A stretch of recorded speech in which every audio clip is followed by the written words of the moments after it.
How Biotechnology Aids Forensic Analysis in Solving Crime Scenes by and Baringhouse. Carl Ecke is in the photo to the left, James March is in the photo to the right. Biotechnology was founded in 1919 by a Hungarian engineer known as Carl Ecke. It is used to make technology advancements and to adapt these advances in different parts of living organisms. It has been used to improve agriculture and more recently starting to be used to fix and regrow tissues. Forensic analysis was founded by Sir Alec Jeffreys in 1984, who was the first to figure out that there was a connection between genetic code and how it could be used to identify individual people after an experiment of his went awry. The purpose of forensic analysis was to be able to analyze, recover, document, and preserve evidence in investigations to solve crime scenes. In order for forensic science to grow into what it is today, it relies on various aspects of biotechnology. Biotechnology is what allows forensics to find evidence in crimes from hair, skin, blood, and several other samples. Also, biotechnology is what made it possible for forensics to use the use of DNA profiling and genetic fingerprinting to solve cases. In a biotechnology lab in California in 1985, a chemist from the United Kingdom figured out the technique known as polymerase chain reaction. This technique allowed all scientists to be able to make copies of DNA samples. It also has been used and is continued to be used to find genetic defects in various viruses within cells. Due to Dr. Carrie B. Mullis's invention, the world of science grew in an unimaginable way. DNA samples were able to be made and used not only within science, but it sparked the beginning of practices to use DNA sampling in crime scene cases. How is fingerprint identification used to solve crime cases? Fingerprinting is a 4-step process with many layers in between. Step 1 is to locate the fingerprint. There are 3 types of fingerprints: patent prints, plastic prints, and latent prints. Patent prints are visible to the naked eye, therefore making them the easiest fingerprints to find. Plastic prints are also easy to find, but they are less commonly seen. Lastly, latent fingerprints, which are the most common and the hardest to find. They occur when people come in contact with non-porous, glass, plastic, metals, and porous, paper, wood, and fabrics, surfaces. When this happens, it requires using a special tool to find oil residue of fingerprints people have left behind. Step 2 is to take photographs of the fingerprints found. Once they locate the fingerprint, they take pictures of the print alone, as well as the location of the fingerprint compared to the other things around it. Photography of the print can also help determine what type of fingerprint is being captured. Step 3. Lifting the fingerprint. This is one of the most crucial stages because it is when the permanent impression of the fingerprints are found and taken. They are most commonly taken by using tape and flat surfaces to lift the fingerprint so that it can be moved into a lab, reassessed, and compared to other prints. Step 4 is comparing the fingerprints. This is the last step. At this stage, the fingerprint gets examined by several different people. They look closely at the shape, characteristics, contrast, and size of the fingerprint and determine the outcome, and then they can use the evidence in a case. In June 1892, the first crime case was solved using fingerprint identification. A woman named Francesca Rojas was caught after killing her 2 young kids. Francesca Rojas framed her kids' death on a man named Juan. After killing her children, she stabbed herself in the neck and acted like she was trying to escape the scene of the crime as a victim. Juan was arrested and tortured, but never admitted to the murder. The detectives were still searching for official proof when they found a bloody thumbprint, which they were able to determine belonged to Francesca Rojas. Even though they did not have the technology to test the prints the same way we do today, Francesca Rojas admitted to the crime and was quickly arrested and sentenced to life in prison. In the picture in front of you, you can see the comparison of Francesca Rojas's fingerprint, which helped determine the case. In England, in 1986, a messy murder case was solved using the technique of DNA identification, which had never been used before to solve a crime. Although previously fingerprint analysis had been used, the technology now allowed general DNA from blood, skin, and any part of organisms to be used to identify individuals.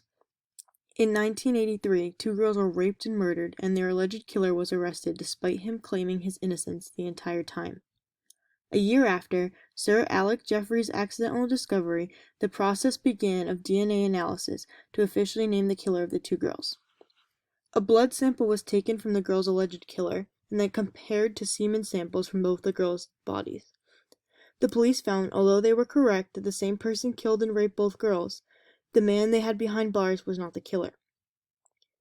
Due to the newness of the technology, they continuously ran DNA tests on the same man to make sure that they received the same results. Eventually, they accepted the technology and that they needed to find the real killer. They used the fear of the killer to ask the community for men born between the years of 1953 and 1970 to get their DNA tested. In a short time, they had over 1,000 samples, but they still had not found the killer. Finally, a few years later, in 1987, in a bar, a man was overheard saying how he impersonated his friend in the DNA sampling which took place. Quick action was taken.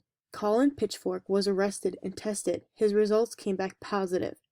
He admitted to the rape murders of the two girls, as well as a sickening history of inhumane behavior, and he was sentenced to life in prison. 3D facial reconstruction in biotechnology allows for deceased victims of crimes to be identified and recognized. Before this technology was created, deceased individuals that were either disfigured or decomposed beyond initial recognition were unable to be properly identified, which led to cases remaining unsolved as well as victims' families being unable to identify their loved ones. Nowadays, the art of facial reconstruction provides what a face might have looked like from the skeletal remains given. Although 3D reconstruction art is not submissible as expert testimony in court, it can still be shown as evidence towards a jury, such as if the facial reconstruction looked similar to the victims in the trial at hand. The initial traits of the individual that are determined are sex, race, and age, which can also provide added evidence to those solving cases of possible murders which the individual is unrecognizable. Biotechnology uses samples of hair, skin, and blood to obtain DNA from the crime scene in which they're analyzing. This allows for investigators to gather evidence of who is at the crime scene, therefore proving or disproving one's involvement at the scene of the crime. Strands of hair, fingerprints, skin samples, and blood spatter found can be used as evidence in an investigation. Unlike 3D reconstruction art, DNA evidence from the crime scene is considered expert testimony in court, meaning the evidence gathered through biotechnology directly affects today's technique of crime scene investigation, jury decisions, as well as accuracy for murder and assault crimes, making this advancement a major breakthrough in terms of solving violent crimes, which has not only assisted in solving today's cases, but has proven the innocence of many wrongly convicted citizens from past trials and led to their release, such as Henry Collum, depicted here, was freed when another man's DNA was discovered on evidence from his case. What is a DNA sequencer, and how has it helped in forensics investigations? In 1987, Lloyd M. Smith introduced the world to the first automated DNA sequencer. The biotechnology advancement of DNA sequencers has significantly aided forensic investigations time and time again. Before I give an example, let me explain how it works. A DNA sequencer takes a DNA sample and is able to determine the order of 4 bases, thus allowing the complete genetic material of an organism known as a genome to be determined. One of the huge advantages of using a DNA sequencer is that it can read DNA from any source in order to collect DNA, either blood, saliva, or any type of substance from the tissue of any living organism is collected and then put into testing tubes before placed into the machine and sequenced. One of the most famous cases is the one of Jack the Ripper, who terrorized the small town of Whitechapel in London back in 1888. He killed many people and was never caught. In 2019, English scientists Dr. Jari and Dr. David reopened his case after finding mitochondrial DNA from old blood and semen marks, which were found on a shawl of one of Jack the Ripper's victims. Using the technology of sequencers we have today, they were able to compare the specific genetic sequence found in the mitochondrial DNA to descendants of Jack the Ripper, and ultimately concluded a match. In conclusion, Biotechnology has aided in forensics by making investigations more accurate. From fingerprints to DNA samples to DNA sequencing, biotechnology has come a long way and continues to advance the way we analyze crime scenes. Here are references.